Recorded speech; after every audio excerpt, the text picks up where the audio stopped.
Hi there.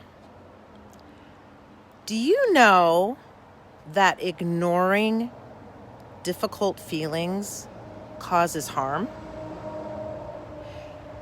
Did you realize that when you ignore difficult feelings, you also put a cap on positive feelings like joy and freedom, ease, happiness, pleasure, peace?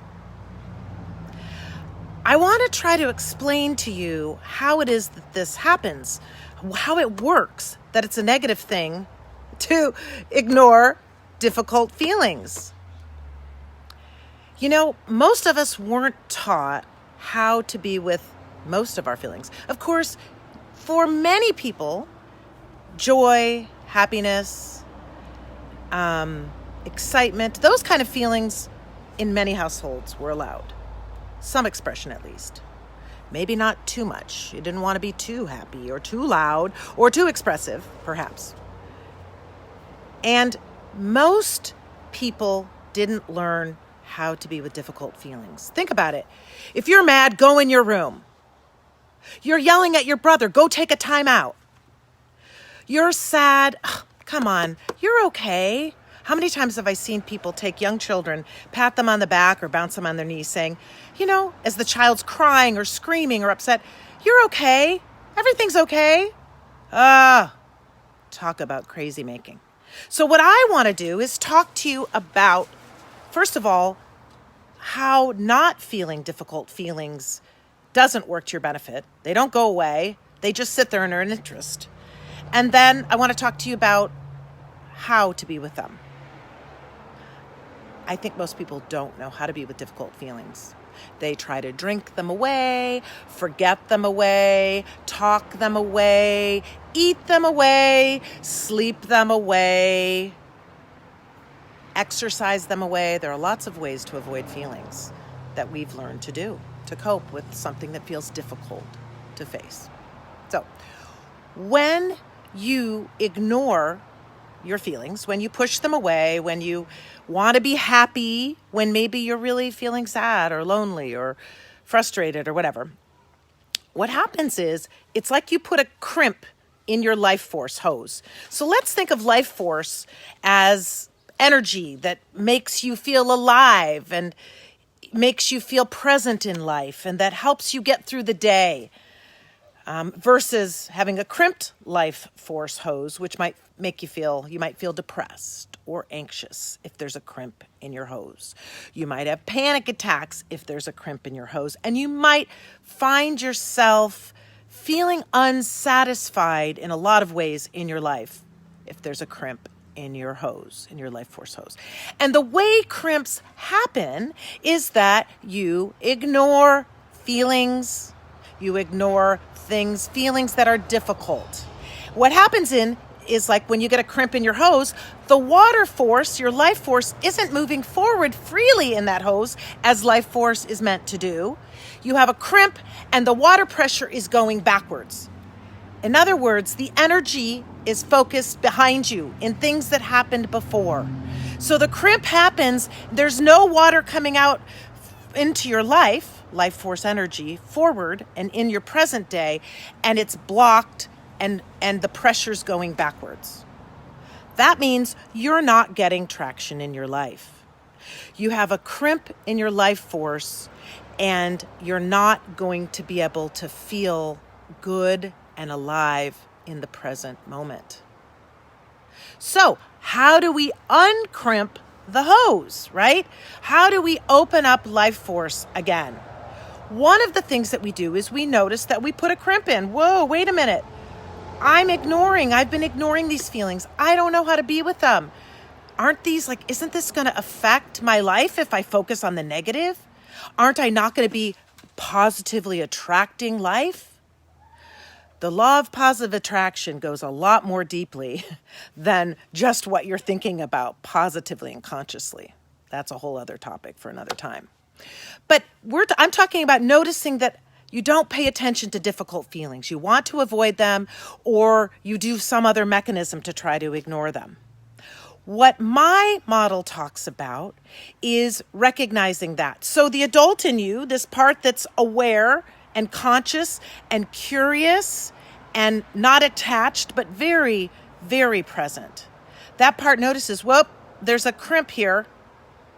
I'm feeling anxious, depressed. I'm feeling like I want to avoid certain things that are difficult. That's a crimp in my energy life force hose. So the adult part up here says to the parent inside, hey parent, you're checked out. What are you doing? Where are you?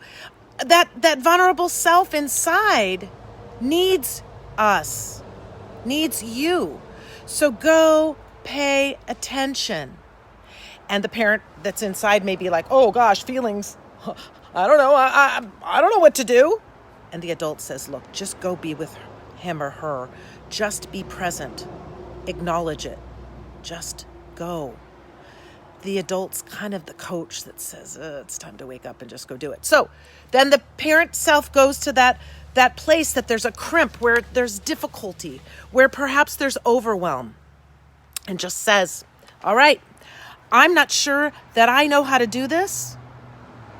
I'm feeling like I didn't get good training as a parent that knows how to be with difficult things, but I'm just going to sit here and do it. I'm going to breathe, and I'm going to let you, vulnerable self, know that whatever you're feeling, you're no longer alone with it anymore.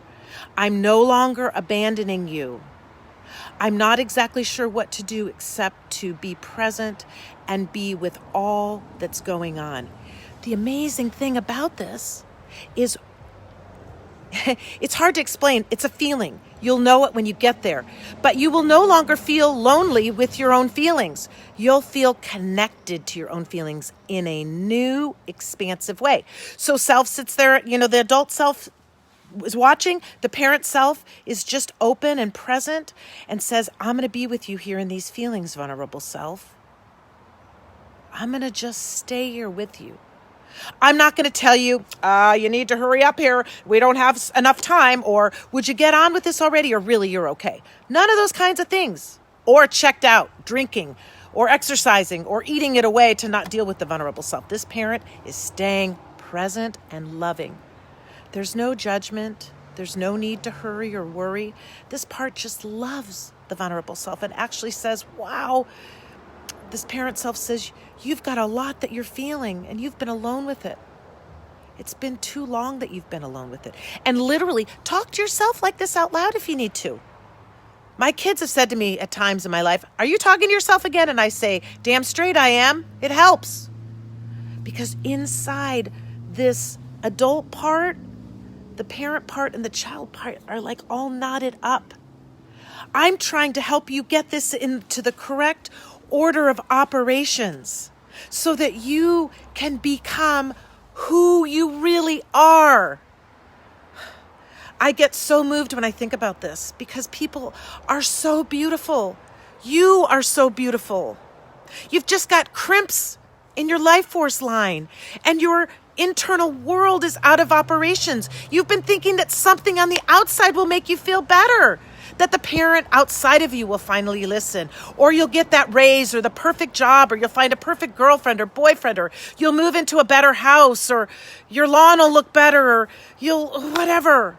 But those things are only temporary. What I'm talking about solidifies you inside. So in the midst of the COVID, or in the midst of the fires, or whatever it is that's around you, or in the midst of a difficult political environment, you can feel seen, felt, and heard inside, no matter who's listening or paying attention on the outside, no matter how crazy it is on the outside, no matter how challenging it is. You can feel connected to yourself in an order of operations that feels fulfilling, satisfying, and stable no matter what. Okay, so this parent sits presently with this child vulnerable self part and just says, I'm going to stay here with you. Now, a lot of you might do that on the outside for other people, for children, or for people who need your support, right? You know how to do it on the outside. Start to turn it to yourself on the inside. Give yourself the love, the presence, the care, the stability that you often offer to others. Grow that parent inside, that loving, present parent. Be with those feelings. We all have lots of feelings. Some are beautiful and exciting and hopeful, and others are dark and feel hopeless and feel overwhelming. They're only overwhelming if that vulnerable aspect sits with it alone. If the parent inside gets present with those difficult feelings, they will morph. They will shift. And what will arise underneath them is a sense of connection to yourself and hope. Hope for more. So, what I want to invite you to do is keep practicing being present with yourself. Anything that you want from the outside, attention, support, love, a ear that wants to listen, do it for yourself. Practice giving it to you. Look, the most important relationship you're ever going to have is with you. You come into the world alone, and we all leave the world alone with ourselves. This is an exciting adventure that anyone can do if they're dedicated to this process. I'm so excited to share it with you. If you have any comments or thoughts, any questions, please leave them here in the comment section. Feel free to message me privately if you don't want to leave it with the group. But I'll tell you, if you have a question, it's likely that other people have the same questions. Thanks for tuning in and listening. And please share this with anybody else who might benefit. I'm really excited to share my work. It can make a difference. All the difference, more difference than you can even imagine.